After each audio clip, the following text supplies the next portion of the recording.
Welcome to the Parenting with Impact podcast with your hosts Elaine, Taylor-Klaus, and Diane, Dempster, co-creators of ImpactParents.com, an online community, award-winning blog, and service organization helping parents all over the world to raise complex kids become capable, independent adults.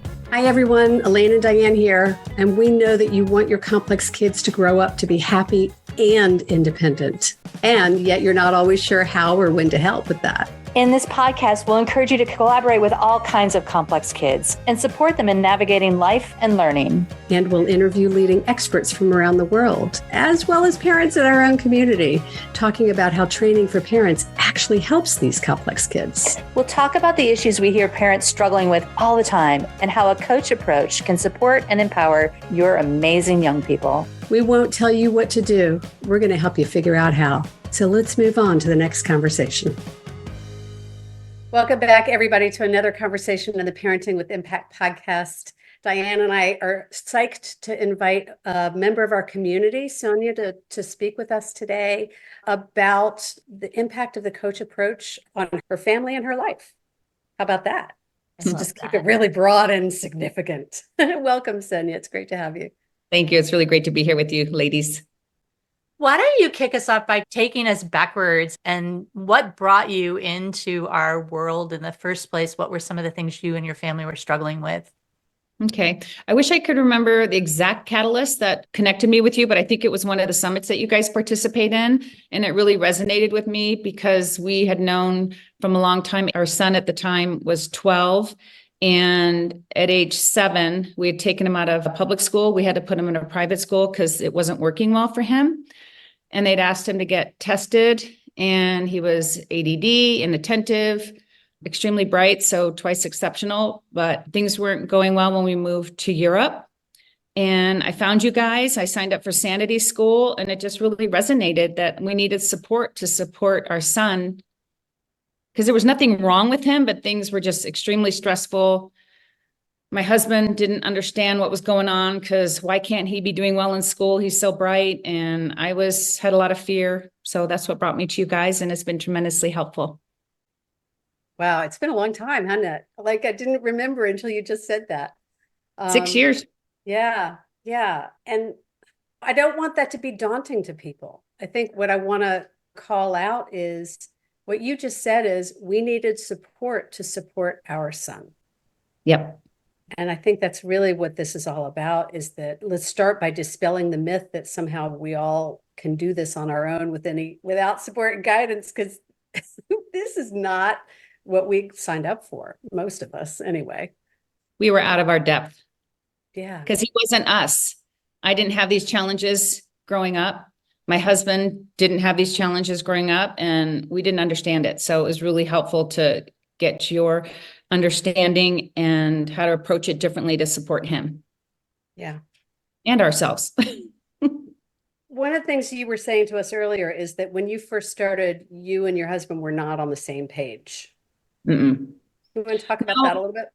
Yeah, in brief, my husband was raised to do well, get good grades, get into the best schools, and that worked for him, and he could do it. Mm-hmm. I wasn't raised that way. However, I did well anyway. And so here we had this child and we didn't understand. We just didn't get it.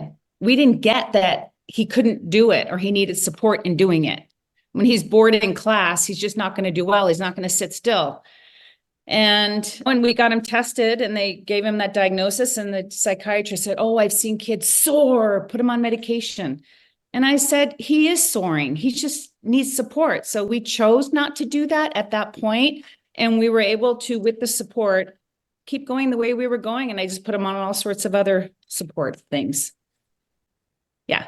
So we weren't on the same page. But my husband, eventually with my support and encouragement and asking him to just do Sanity School with me, he was able to get there. And it sounds like part of what your journey was, okay, I get that this kid is different and wired differently. And there's and in that. It's a sort of, instead of he should be able to, there was a subtle shift there. Was it a perspective shift for you? Was it a perspective shift for your husband? Was it a little bit of both? Both of us were like, how are we going to support him? Like, how are we going to get his, like you use the terminology, buy-in? What does he want? Like, eventually we could have those conversations like, do you want to do well? Do you care? What can we do to support you? So we got him coaching, we got him executive coaching, we got him tutoring. What do you want? How do you want to do in school? And he wanted to do well in school, and he was able to accept the help. Does that answer your question?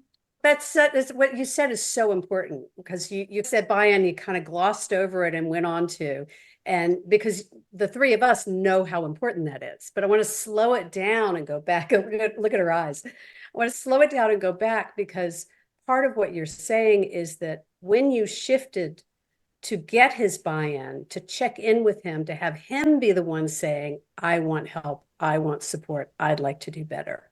That was a big part of the shift. Yeah. So then the coaches and the executive function tutors and were able to do the work with him because it was his agenda. Yeah. And I'm not going to say it was that smooth and beautiful. I was just saying, it wasn't overnight, if I remember correctly. No. Oh no, to this day, he swears executive function coaching didn't do anything to him. It was a waste of his time for a year. However, he got great grades when we did it. And when we got him the tutor, he did the best in that class out of all the classes, because he accepted the help. And it wasn't easy. It just took practice, and it wasn't working. He's an extremely resistant, stubborn kid and justice oriented. And we couldn't dictate what he was going to do. That just wasn't going to work. That's not his personality. So we had to learn to get curious, ask questions, have empathy and care. And I had to deal with my fear. I had so much fear. Yeah. Well, talk about that, because that is a key thing. Number one, for so many of us to even acknowledge that's part of what's going on. And then number two, like, how do you deal with that? You get support and practice. Like you guys said, practice, practice, practice. This doesn't happen overnight. I really had to practice working on my fear and my anxiety and get support, because I came from a very chaotic home growing up. So this was typical. Here I have this kid. It's not going to be calm and not chaotic. So I had to support myself. So you had been trying to get away from the chaos, and here you're thrown back into the chaos. Oh no, it made me so nervous and uncomfortable. Yeah. And that's just, my son was fine. He was loving it. No problem with chaos. And my husband's also, I think, undiagnosed ADD, and he was fine too. It was just me struggling. So once I got support and I would look over our notes, I loved the small group coaching we did, the PSS, positive discipline. Positive intelligence.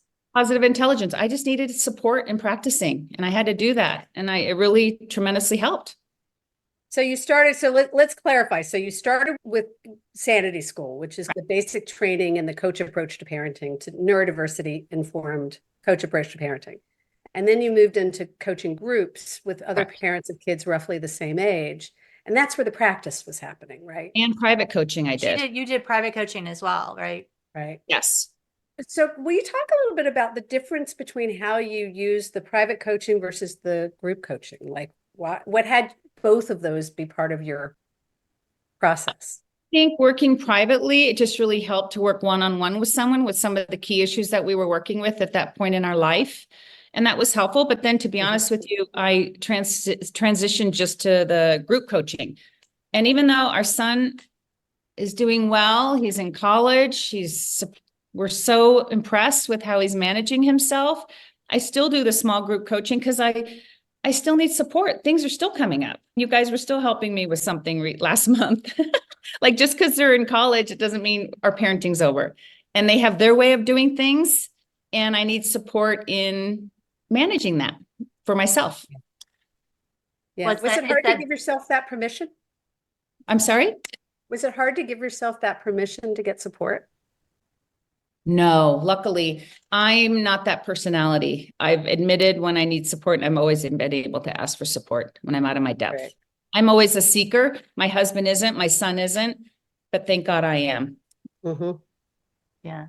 And what was coming up as you were talking earlier, because you did start 6 years ago and now he's in college, the kinds of tools and strategies that you use with a young adult who's not living in your house anymore are very different than, I'm guessing, what it was like for you when he was at home under your roof and you could watch him every day and those sorts of things. Talk a little bit about how some of the coach approach tools have helped you through that shift from he's here and he's not here. I hope I'm understanding the question correctly. I think the coach approach has helped me in being curious with him. When I hear things, when I'm having a conversation, I'm getting a little nervous about what I'm hearing. And instead of reacting, I'm being curious and asking questions. It's really helped me a lot with letting go. I think in this work that you're doing and guiding us parents in is really learning how to let go. Yeah. This is their life. And we're here to support them as they wish and as it serves them, but they don't always want our help. And he's going to do things his way. And he's got to learn too. He's got to learn his choices have consequences sometimes, and he gets to learn that. Yeah. Like he's not going to be dictated to. And it's hard to let that happen, isn't it? As a parent? Practice. Yeah. I looked back on my notes before our call from way back when, and it was really about letting go and resourcing ourselves so we could be there for them. It's not about us, it's about them. And I love that you're saying that. And there's this dance, and I know you've worked through this, of letting go, but not letting go so much that it feels like, no, it's just sort of, you're talking about experiencing consequences. And we want to always be careful because there's so many parents who are like, oh, if they just experience the consequence, they'll learn from their mistake. And you're shaking your head. It's not that easy. No, I wasn't going to leave him just to fail. That's not what we wanted. We wanted to really be able to have those conversations with him that your brain is different. This is what's available. Would you like to use some support? And let him know that he has some decision making. He gets to have some power over that choice. Yeah. And a big part of that was focusing on getting him to the place where he was ready to ask for help. And I think that's one of the things we talk about a lot in our group, is that the focus shifts from how do I help them get this stuff done to how do I help them get to a place where they're ready to get help, whether it's from me or from somebody else. Yeah. And it's a different way of moving into the conversation. Yeah. And also they don't feel good. I don't know if any of his friends had a diagnosis or if they were getting help. If they were, no one was talking about it. So he didn't want to stand out as be different. And I just had to keep saying, there's nothing wrong with you. We would just tell our son, you just have a brain that's different. You're so gifted and talented in so many ways, but sitting in a classroom when you're bored, what are we going to do about that? How are we going to support you? You got to get through it. This is life. We just try to have that approach. Like, we're not always going to love what we have to do, but sometimes we have to do it. If we want to go to college, we got to graduate from high school. That's just the way it is. I so remember having that conversation with my son as well. So let's take a quick break and we'll come back and continue this conversation. Hi, it's Elaine. And if you like this podcast, you'll love our coach approach. Whether you're a parent looking for support or a professional supporting families, we invite you to download a free guide with 12 key coaching tools at ImpactParents.com/gift. You can begin using a coach approach to help kids become more independent or improve all of your conversations at work and at home. That's ImpactParents.com/gift. Welcome back, everybody. Our guest is Sonja, who's a member of our community, a longstanding member of our community, has been with us doing training and group coaching and private coaching, and has led her son from middle school through now in college using a coach approach and seeing the way that shifted, helping her let go, reduce worry, reduce her own anxiety so that she could be present to him and his journey. Because one of the things you said is it's not about us, it's about them. And yet the change starts with us, right? We're always saying it's the change you want for them starts with you. And then part of that is doing our work so that we can look back over there to them and say, okay, this is your journey. What are you going to do? Because for you, it was, you got to get through high school. For me, it was, if you want to go to college, you're going to have to take chemistry, you know? Right. And getting them to that acceptance is a dance of communication, right? I don't think we've talked a lot about communication, but really a lot of what you're talking about was shifting the way that you were communicating. Big time, because I didn't have a parent that talked to me like that. I had to really learn how to parent in a different way. And either did my husband. It was old-fashioned parenting. You didn't have a voice. You just did what you were supposed to. And we pretty much did. or we silently didn't. We had a kid that was totally different. He was going to use his voice and he had his own agenda and his way of seeing things and wanting to do things. And how are we going to support him without ever hurting his self-esteem or making him think that he's anything wrong with him? That was so important to me, to hear him and to never let him think that there was anything wrong with him, because there was nothing wrong with him. Yeah. Yeah. And it sounds like you did it in a way that wasn't about skirting it. It's your brain's wired differently. And part of that is just finding your language, right? And I think that's the inspiration I want to give to other people listening, is like, what works for one person works for one person. And you've got to find a way to be able to communicate in a way that feels authentic for you as a parent, and in a way that your kiddo can hear it. And you may start here and end up there, but there's this sort of dynamic of, how do I figure out how to engage in this conversation? A lot of practice, a lot of trial, sometimes failing. We just kept working at it. And I think that's what the small group coaching was so helpful, just to be reminded, like hearing other people's journeys and being able to relate it to myself and just keeping at it. Well, that was the next thing I was going to ask you about, was talk a little bit about what the experience was for you of being in a community with other parents and how that supported you. It was awesome because you guys structured it and I could go in different age groups as our son was growing up. And it was just really validating and just great reminders. I'm not taking out my workbook every week and re-examining all my notes, but hearing other people's journeying and be able to apply it to myself. It just practice, repetition, practice. It's funny. We had I was in a group last week and somebody was brand new to the group. And by the time we started having a conversation, she's, the biggest aha for me is I'm not the only one that's going through the same stuff. And it feels so good to just know that there's lots of other parents who are struggling with really smart kids that are struggling, really smart kids who are struggling, who are also pushing up against us and getting help, all of those sorts of things that are so common, that were part of your journey as well, Sonja. Yeah, I didn't know any parents that were going through this. I really didn't. We were alone. Yeah. Well, and I think so often we don't think we know what parents going through it. And you begin to find out later, you're going to look back and find out, oh, he wasn't the only kid. Although because you were expats in Europe, I suspect that made that a little bit different for you. Well, yeah, we were definitely, there wasn't a lot of talking about that at all, or support at all. So the thing I'm curious about, and I like, this is going to become my new question for success story conversations, but it's, if you could go back 6 or 7 or 10 years ago, is there some advice that you would give to you and yourself and your husband back then? If you could like magically go back, I've got a magic wand here on my desk. We could take you magically back. I just wish I knew about you guys when he first got his diagnosis, to be honest with you.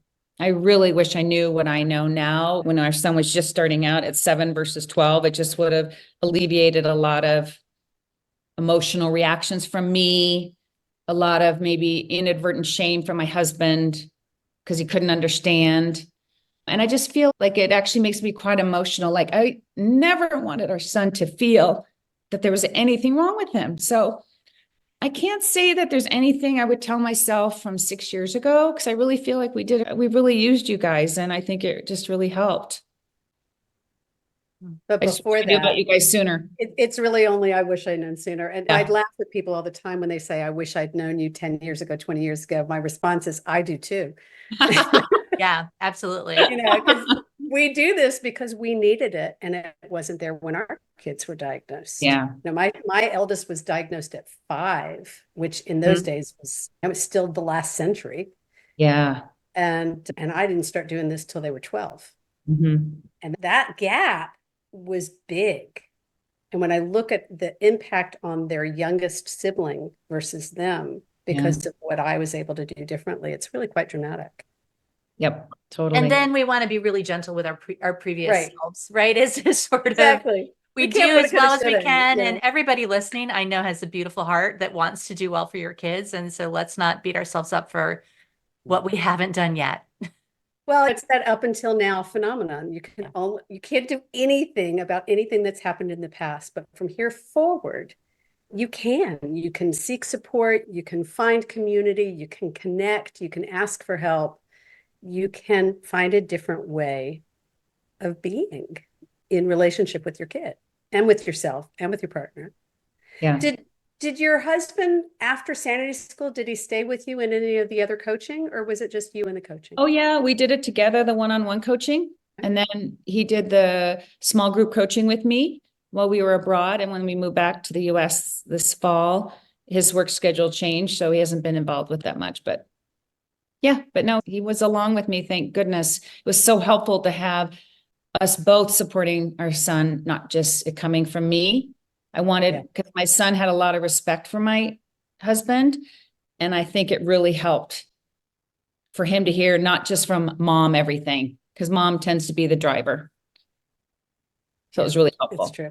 And I also want to say to those of you who may not have a spouse who's ready to get on board, your husband wasn't on board at the beginning. It took a while to get him on board. Yep. And so part of the practice, I always joke that my husband's line was, I couldn't deny anymore that what you were doing was working. That's what got him on board. Yeah, exactly. Right. Yeah. Do you know what that shift was for you that got him on board? Or was it just asking? My son, I'll never forget it. My son's bilingual because my husband is from another country. And my son said, Dad's more fun, but I can tell mom anything. So to see my son say that I can have a conversation with mom about anything, but you're more fun. I think my husband realized I've got to show up differently. And I told him, you're going to lose him if you don't show up differently when he's a teenager. You need to be able to hold him for who he is. And I just kept repeating that lovingly, and he eventually got it. Beautiful. So you use the tools from the coach approach to continue to invite your husband to get his ownership and buy-in. And I didn't see it that way, but I did. Yeah. So I'm just looking at our time a little bit. Is there anything that we haven't talked about that you're going to hang up and go, oh, wait, I wish I'd said this? No, the only thing I want to just encourage other parents that might be hearing this is that I feel so lucky to be a parent when we're a parent with all the tools and the resources we have that our parents didn't have. I feel so fortunate that I found you guys, and I just would encourage anybody just to remember that we're so lucky that we can support our kids so they can have a different life than kids when we grew up. Yeah. So that's all. I just think we're so fortunate. Yeah, I feel you. I feel that so clearly, that I often say I do this work because I don't want kids to grow up feeling the way I felt, the way my husband felt, and the way my kids felt in those early years. Yeah. Yeah. I made it a mission. I could see what was going on with some of the kids around me. And I'm like, I felt so sad for them. So I'm really grateful that my son could get the support he needed. Beautiful. Thank you. Sonja, thank you for being part of our community, for being willing to step forward and share with others what your experience has been. And I will tell you, and so this is part of being in a community over time. Like there was a period of time where Sonja was working with us and then she wasn't, and then she came back and Diana was like, Sonja's back. There's this continuity that happens over time, because as we hit new milestones, new things happen, and sometimes we need to step back in and practice again. And that's my motto is I had to resource myself so I could resource our son. And I just really had to practice myself and my husband to parent the child we have, not the child we thought we had or wanted to have. Yeah. And I think it's just about acceptance and just supporting ourselves. And we're so grateful for you. So thank you. Thank you. Appreciate it. So is that your favorite quote or motto? Parent the child you have and not the parent the child you wish you had? Yourself, be willing to resource yourself so you can resource your child, and parent the kid you have, not the kid you want to have or you think you have. Yeah. That helped me. Beautiful. Awesome. All right. So thank you, Sonja, for being here with us. And thank you for those who are listening. Take a minute and reflect on our conversation, and maybe grab an aha, an insight that you've had from our conversation today with Sonja. And maybe, what do you want to do with that insider information? Is there some action you want to take, some application? Sonja was talking about practice, and we're all about information, integrate that information, and then do something with it, implement it. And we would love to have you be part of our community. If that feels like a good place for you, just know that. And as always, thanks for what you're doing for yourself and for your kids, for tuning in, listening, thinking it through. At the end of the day, you make an extraordinary difference. Take care, everyone. Thanks, everybody. You've been listening to the Parenting with Impact podcast with Elaine and Diane. For more information on the Impact Parents Community or to join Sanity School for Parents, please visit ImpactParents.com. If you like what you've heard, please share this podcast with friends who need similar guidance and subscribe wherever you listen to podcasts. For the essentials of Elaine and Diane's coach approach to parenting, download a free tip sheet at ImpactParents.com/podcast. Behavior therapy training for parents is actually recommended as a first-line treatment for complex kids. For information about Sanity School, our training program for parents or teachers, which has helped thousands of families around the globe, visit ImpactParents.com/Sanity School.